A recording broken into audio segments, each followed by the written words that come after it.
समोसे, पकोड़े, रोल भूल जाएंगे जब अफ्तारी में किचन में मौजूद चीजों से ये चटपटी क्रिस्पी रेसिपी बनाएंगे। ये इतने मजे की है कि आपने इसे एक दफा बना लिया तो रोज अफ्तारी में इसे ही बनाना पसंद करेंगे। तो चलिए देख लेते हैं कि इसे किस तरह बनाया जाता है। अस्सलाम वालेकुम, मेरा नाम है शाहीन और मैं अपने किचन में आप सबको खुश आमदीद कहती हूँ। आज मैं अपने किचन में 2 कच्चे आलू से अफ्तारी के लिए बहुत ही मज़ेदार रेसिपी बना रही हूँ। आप बाज़ार की महंगी अफ्तार ख़रीदना भूल जाएंगे जब 2 कच्चे आलू से इसे तैयार करेंगे। बहुत ही मज़े के ये बनती हैं। इसके लिए मैंने 2 दरमियाने साइज़ के कच्चे आलू लिए हैं और इसे हम कद्दूकश कर लेते हैं। आलू को मैंने कद्दूकश कर लिया है तो अब इसके अंदर हम आधा कप सूजी शामिल कर देते हैं। ये मैंने सूजी शामिल कर दी। आधा कप मैंने सूजी शामिल करी है तो आधा कप ही मैं इसके अंदर बेसन शामिल कर रही हूँ। आप इसे सिर्फ सूजी से भी बना सकते हैं तो फिर आपने 1 कप सूजी लेनी है। अब मैं इसके अंदर 1 कप पानी शामिल कर रही हूँ। आधा कप सूजी और आधा कप बेसन के लिए 1 कप पानी बिल्कुल परफेक्ट है। अब हमने तमाम चीज़ों को जो है अच्छी तरह से मिक्स कर लेना है।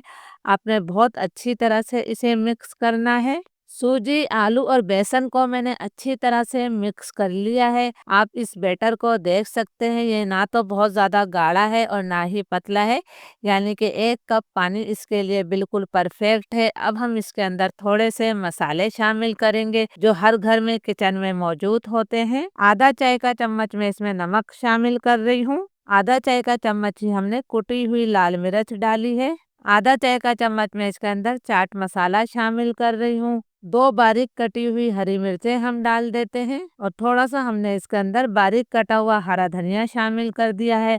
अब तमाम मसालों को भी हमने अच्छी तरह से मिक्स कर लेना है। तमाम मसालों को मैंने अच्छी तरह से मिक्स कर लिया है। कढ़ाई में मैं 2 खाने के चम्मच तेल जो है शामिल कर रही हूँ। आपने सिर्फ 2 खाने के चम्मच तेल का इस्तेमाल करना है और तेल को हम गरम कर लेते हैं। तेल गरम हो गया है तो अब मैं इसके अंदर आधा चाय का चम्मच सफ़ेद जीरा शामिल कर रही हूँ। आधा चाय का चम्मच ही हमने इसमें राई दाना शामिल कर दिया है। अब जीरे और राई दाने को हमने अच्छी तरह से फ्राई कर लेना है। जीरा और राई दाना हमारा फ्राई हो गया है। अब जो हमने मिक्सचर बना के रखा है, ये तमाम मिक्सचर हम इसके अंदर डाल देते हैं। फ्लेम मेरा लो टू मीडियम है। लो टू मीडियम फ्लेम पर हमने मुसलसल चम्मच चलाते हुए इसे 2 से 3 मिनट तक पका लेना है। 2-3 मिनट में ही ये बिल्कुल एक डो की शक्ल में आ जाएगा, क्योंकि इसके अंदर बेसन और सूजी है तो बहुत जल्दी ये सिमटने लगते हैं। 2-3 मिनट हो गए हैं, आप देख सकते हैं ये बिल्कुल एक डो की शक्ल में आ गया है। तो आपने थोड़ा सा इस लेना है और एक मसलना है उंगलियों की मदद से, तो आपको अंदाज़ा होगा ये बिल्कुल एक गोली की शक्ल इख्तियार कर रहा है, यानी हमारी डो जो है बिल्कुल परफेक्ट बन चुकी है। इसे 2 से 3 मिनट ही लगते हैं। तो चूल्हा अब मैं बंद कर रही हूँ। ये मैंने एक ट्रे ली है, इसे मैं तेल से ग्रीस कर रही हूँ। आप इसे किसी भी प्लेट में भी सेट कर सकते हैं, बहुत आसानी से ये सेट हो जाएगा। तो हमने अच्छी तरह से ट्रे को ग्रीस कर लेना है। अब जो हमने मिक्सचर बनाया है कच्चे आलू, बेसन और सूजी का, उसे हमने डाल दिया है। इसे हमने जो है ट्रे के अंदर सेट कर लेना है।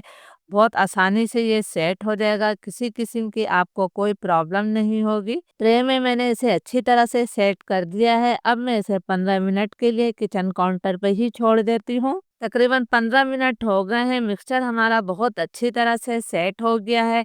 अब आप इसे अपनी पसंद के किसी भी शेप में काट सकते हैं। मैं इनके चौकोर पीस करूंगी, तो इसके लिए हमने पहले इसे इस तरह से लंबाई में काट लेना है। आप देख रहे हैं कि कितनी आसानी से इसकी कटिंग हो रही है, किसी किस्म की कोई प्रॉब्लम नहीं होगी और बहुत आसानी से हम इसके चौकोर पीस बना लेंगे। कटिंग मैंने कर ली है, अब हम इसके पीस निकाल लेते हैं। देखें जी कितने ज़बरदस्त इसके पीस तैयार हुए हैं।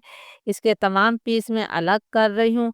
तेल मैंने गरम करने के लिए रख दिया है, तो चलिए अब हम इन्हें फ्राई कर लेते हैं। मीडियम फ्लेम पर तेल को मैंने गरम कर लिया है। बहुत ज़्यादा तेज तेल को गरम मत कीजिएगा कि उसमें से धुआं निकलता हुआ हो। फ्लेम मैंने अब लो टू मीडियम कर दिया है। लो टू मीडियम फ्लेम पर हमने इन्हें अच्छा सा गोल्डन ब्राउन कलर आने तक फ्राई कर लेना है। इन्हें एक तरफ से फ्राई होते हुए 1.5-2 मिनट हो गए हैं, तो अब मैं इनके ऊपर भी थोड़ा थोड़ा तेल डाल रही हूँ, क्योंकि हमने फ्राई पैन में बहुत ज़्यादा तेल नहीं लिया है। आप इसे डीप फ्राई भी कर सकते हैं। इस तरह हमने तमाम पर जो है थोड़ा थोड़ा तेल डाल देना है ताकि इनकी ऊपरी सतह भी अच्छी तरह से सेट हो जाए। अब मैं जो है इनकी साइड को तब्दील करके आपको दिखाती हूँ। देखिए माशाल्लाह इन पर अच्छा सा गोल्डन ब्राउन कलर आ गया है।